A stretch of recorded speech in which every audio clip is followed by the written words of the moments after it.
Do you have anything that's unique about your business? One of the things that I like to look at if a business is in trouble or is not doing well or is stagnant is to have a look at what they're really good at.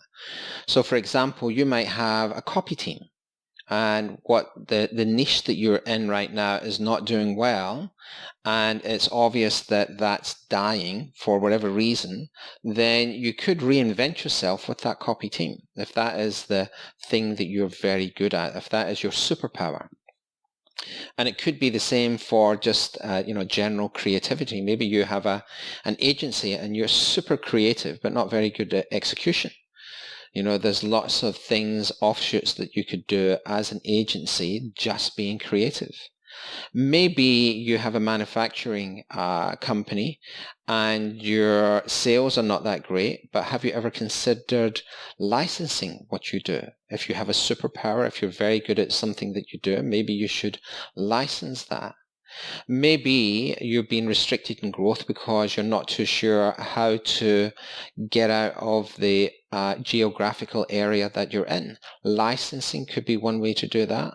Another way could be to go and teach somebody your proprietary information, right? So your IP, your intellectual property.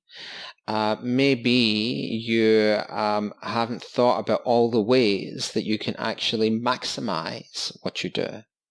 So that's sometimes where having somebody come in and have a look at what you do can help. Most businesses have this blinkered idea, especially if they've been going a long time. So you get a founder, or you get the owner, or you get a second generation son or daughter who says, well, we've always done it like this. We've done it for 30 years and we've always managed to survive. That type of thinking is almost guaranteed for failure, and especially nowadays. And professionals are terrible at it. They used to think, let me get 60, 100 good clients and that will support me, and, I'll go through my whole career like that. Nowadays, you really have to stand on top of a mountain with a megaphone and draw attention to yourself. It's more about brand now. People have to know you to trust you, especially nowadays. There's even, I think there's a movement away from websites and even email to a degree. They're not dead, of course, but people trust social influencers more than they do a cold email. And if you think about whenever you get a text, if you don't recognize who that's from, there's a good likelihood that you're just going to delete that or block it, right? You need to trust the person that you're going to do business with, or do some research.